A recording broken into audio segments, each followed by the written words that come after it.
2014 Reese Senior Bowl is in the books. We're joined by the executive director of the Reese Senior Bowl, Phil Savage. And Phil, while down in Mobile, we've had some snow this week. So the number one thing, we're glad it didn't snow last week, but overall it was another successful week for the Reese Senior Bowl. Yeah, from a weather standpoint, absolutely in that regard.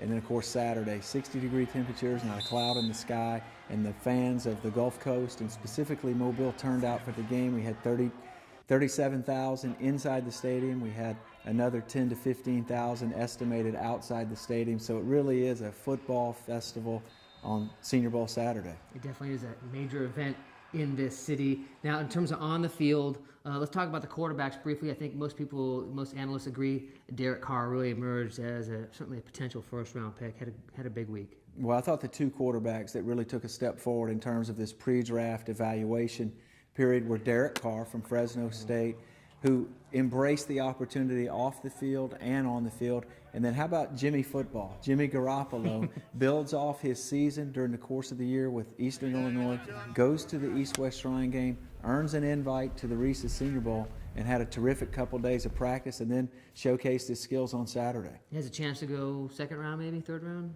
I would say probably second or third round at this point, with Derek Carr potentially a first rounder, and if not, certainly a second round consideration. Well, a guy that really emerged this week was Auburn's D. Ford, who had a great week at practice and then capped it off in the game. Yeah, I thought one of the themes that really emerged during the week was the players that can really rush the passer seem to be able to showcase themselves, and then those that could defend the ball in the air on the backside of the defense. So, you know, players like D. Ford from Auburn on the outside, Chris Smith from Arkansas also had a very good week. And then how about the pass rushers on the inside? Aaron Donald during the course of the practices, but then Karan Reed from Princeton in the game racked up 2 sacks on Saturday. And then, of course, these long, tall athletes on the outside, the Pierre Desires from Lindenwood, Stanley Jean-Baptiste from Nebraska, Keith McGill from Utah, all seem to take some significant strides in terms of saying, hey, we fit this modern era of defensive football, kind of like Richard Sherman, who we'll see on Sunday in the Super Bowl.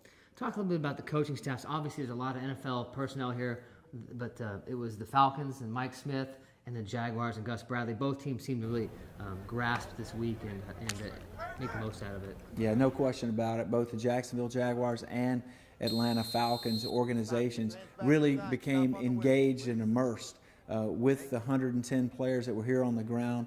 I think that they really felt like they got a lot out of the experience from Saturday to Saturday. Got a chance to know these players not only on the field but off the field as well. And you know, we got great feedback from the other 30 clubs that were here all week in terms of what they were able to accomplish in terms of the interviews, then the on-the-field practices, and then some of the other things that take place here during Reese Senior Bowl week.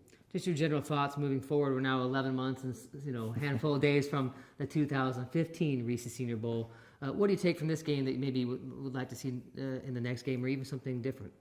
Well, I think one thing that we're going to take a look at maybe is shortening our game week by a day. And I think, you know, it's a lot to ask these players to be here for 8 straight nights. So we're going to take a look at it and see what kind of feedback we get from our partners, both Reese's and the NFL Network, and take it from there. But for the most part, I thought the structure of the interviews, the way the Jags and the Falcons conducted the practices, a brand new turf field at Ladd-Peebles Stadium, and then, of course, the weather. We were definitely blessed with that on game day.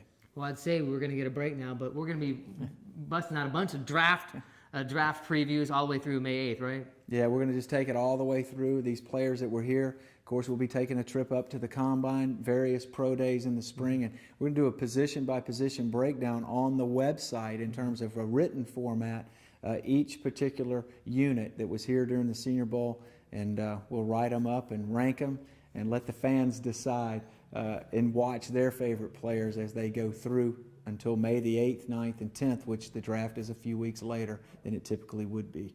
All right, so a lot to look forward to here at SeniorBowl.com in the coming months.